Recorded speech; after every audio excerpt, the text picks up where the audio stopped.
മുസ്ലിം ലോകം മുഴുവൻ കഴിഞ്ഞ ഒരു മാസം റമദാൻ നോമ്പനുഷ്ഠിച്ചു. അല്ലാഹു തആല നമുക്ക് നൽകിയ വലിയ ഒരു നിഅമത്താണ്, അനുഗ്രഹമാണ് ഈ റമദാൻ നോമ്പ് നോറ്റുകൊണ്ട് കഴിച്ചുകൂടാൻ സാധിച്ചു എന്നുള്ളത്.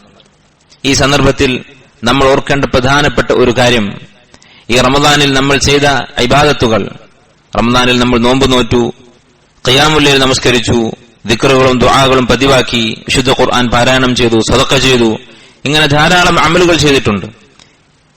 അതിൽ കുറവ് വരുത്തിയവരാണെങ്കിൽ പോലും മറ്റു മാസങ്ങളെക്കാളും ഇബാദത്തുകളിൽ നമ്മൾ എന്തായാലും ഈ റമദാനിൽ മുന്നിലായിരിക്കും. ഈ ഒരു നേട്ടം, റമദാനിൽ നമുക്കുണ്ടായ ഈ മാറ്റം, അത് നിലനിർത്താൻ നമ്മൾ പരിശ്രമിക്കണം.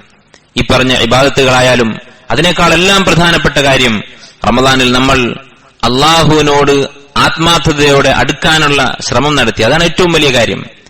റമദാനിൽ നമുക്ക് അല്ലാഹു സുബ്ഹാനഹു വ തആല അല്ലാതെ ഒരാളും അറിയില്ല എന്ന സാഹചര്യങ്ങൾ ഉണ്ടായിട്ടും 30 ദിവസം ഒരിക്കൽ പോലും നോമ്പ് മുറിക്കുന്ന ഒരു കാര്യം ചെയ്യാതെ അള്ളാഹുവിന്റെ വജ്ഹ് ഉദ്ദേശിച്ച് അള്ളാഹു രഹസ്യവും പരസ്യവും അറിയുന്നവനാണ് എന്ന ബോധത്തോടെ നമ്മൾ കഴിഞ്ഞുകൂടി. അതാണ് റമദാനിലെ ഏറ്റവും വലിയ നേട്ടം. ഈ കാര്യങ്ങളെല്ലാം നമുക്ക് നിലനിർത്താൻ സാധിക്കണം.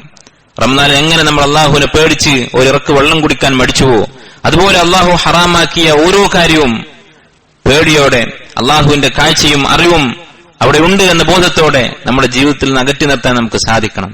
ഈ ഒരു തുടർച്ച, സബാത്ത്, അടിയുറച്ചു നിൽക്കൽ, ഇതാണ് റമദാനിന് ശേഷം നമ്മൾ ചിന്തിക്കേണ്ട കാര്യം. ഈ ഒരു നേട്ടം, റമദാനിൽ നമ്മൾ ഉണ്ടാക്കിയ ഈ മാറ്റം, അതിൽ നമുക്ക് ഉറച്ചു നിൽക്കാൻ സാധിക്കുന്നുണ്ടോ? അങ്ങനെ സാധിച്ചാൽ നമ്മുടെ ജീവിതം വിജയമായിരിക്കും. അല്ലാഹു സുബ്ഹാനഹു വ തആല മുഅ്മിനീങ്ങൾക്ക് നൽകുന്ന ഏറ്റവും വലിയൊരു നിഅമത്താണ് അവന്റെ ദീനിൽ മരണം വരെ ഉറപ്പിച്ചു നിർത്തുക എന്നുള്ളത്. ഏതെങ്കിലും ഒരു സീസണിൽ മാത്രമല്ല, ജീവിതത്തിലുടനീളം ഈ ഒരു ബോധത്തോടെ ജീവിക്കാൻ സാധിക്കുക എന്നുള്ളത്. അല്ലാഹു തആല പറഞ്ഞു, യുസബ്ബിതുല്ലാഹു അല്ലദീന ആമനു, അല്ലാഹു തആല മുഅ്മിനീങ്ങളെ ഉറപ്പിച്ചു നിർത്തും, ബിൽ ഖൗലി സാബിത്, ഹഖ് കൊണ്ട്, അവന്റെ കിതാബ് കൊണ്ട്, സുന്നത്ത് കൊണ്ട്, തൗഹീദ് കൊണ്ട് അല്ലാഹു ഉറപ്പിച്ചു നിർത്തും. ഫിൽ ഹയാത്തിദ് ദുനിയ വ ഫിൽ ആഖിറ, ദുനിയാവിലും ആഖിറത്തിലും. ദുനിയാവിലെന്ന് പറഞ്ഞാൽ നമുക്കറിയാം, ജീവിതത്തിൽ പല പ്രലോഭനങ്ങളും നമ്മുടെ മുന്നിൽ ഉണ്ടാകും, പലതരത്തിലുള്ള ശുഭഹത്തുകൾ, ആശയക്കുഴപ്പങ്ങൾ, അതുപോലെ പലതരത്തിലുള്ള ദേഹേച്ഛകൾ, അതിൽ നിന്നെല്ലാം അല്ലാഹു രക്ഷപ്പെടുത്തും. ആഖിറത്തിൽ എന്ന് പറഞ്ഞാൽ ഖബറിലെ ചോദ്യം, അതിനുത്തരം ചെയ്യാൻ അല്ലാഹു സഹായിക്കും. സിറാത്തിൽ അല്ലാഹു നമ്മുടെ കാലുകൾ ഉറപ്പിച്ചു നിർത്തും. ഈ സബാത്ത് അത് അല്ലാഹു മുഅ്മിനീങ്ങൾക്ക് നൽകുന്ന ഒരു ഔദാര്യമായി അവൻ എടുത്തു പറഞ്ഞതാണ്. ഇതിന്റെ പ്രാധാന്യം നമുക്ക് ആഖിറത്തിൽ ബോധ്യപ്പെടും.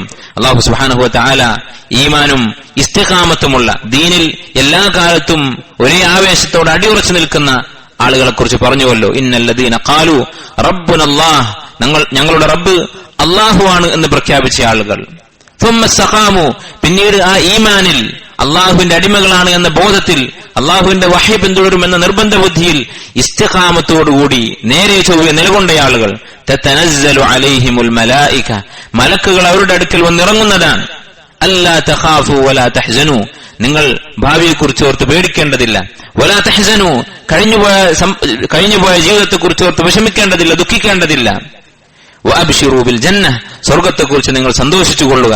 അല്ലതി കുൻതും തുഅദൂൻ, നിങ്ങൾക്ക് അല്ലാഹു വാഗ്ദാനം ചെയ്തിട്ടുള്ള സ്വർഗ്ഗത്തെക്കുറിച്ച് നിങ്ങൾ സന്തോഷിച്ചുകൊള്ളുക. ഇതെപ്പോഴാണ് സംഭവിക്കുക? മരിക്കുന്ന സന്ദർഭത്തിൽ. മരണക്കിടക്കയിൽ എല്ലാ മനുഷ്യരും വേദനയോടെ, വിഷമത്തോടെ തങ്ങൾ വരുത്തിയ വീഴ്ചകളെക്കുറിച്ചും അതുപോലെ കടന്നു ചെല്ലാനുള്ള ആഖിറത്തിനെ കുറിച്ചും ഓർത്ത് പേടിച്ച് നിലതെറ്റി നിൽക്കുന്ന സന്ദർഭത്തിൽ അല്ലാഹു തആല ഇസ്തിഖാമത്തുള്ള, എല്ലാ കാലത്തും തങ്ങളുടെ ദീനിന്റെ കൽപ്പനകൾ ഉറച്ചു നിന്ന ആളുകൾക്ക് നൽകുന്ന ബിശാറത്താണ്, സന്തോഷവാർത്തയാണ്.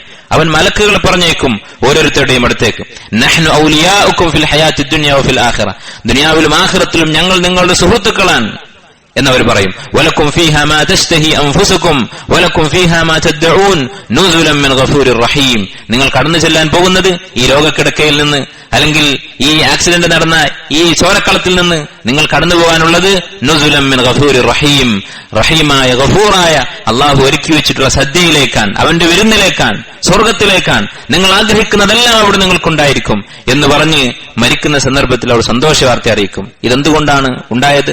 ഈ ഒരു മഹത്വം, ഈ ഒരു വലിയ ആശ്വാസം, മരണവേളയിൽ ലഭിക്കുന്ന ഈ ആശ്വാസം എന്തുകൊണ്ടുണ്ടായി? അവർക്ക് ഈമാനും ഇസ്തിഖാമത്തും ഉണ്ടായിരുന്നു, ദീനിൽ അടിയുറച്ചു നിന്നിരുന്നു. കുറച്ചു ദിവസം ഇബാദത്ത്, പിന്നീട് തോന്നിയതുപോലെ ജീവിക്കുക, അങ്ങനെയായിരുന്നില്ല. ഇന്നല്ലദീന ഖാലു റബ്ബുനല്ലാഹു സുമ്മ ഇസ്തഖാമു, അതിന്റെ ഫലമാണ്.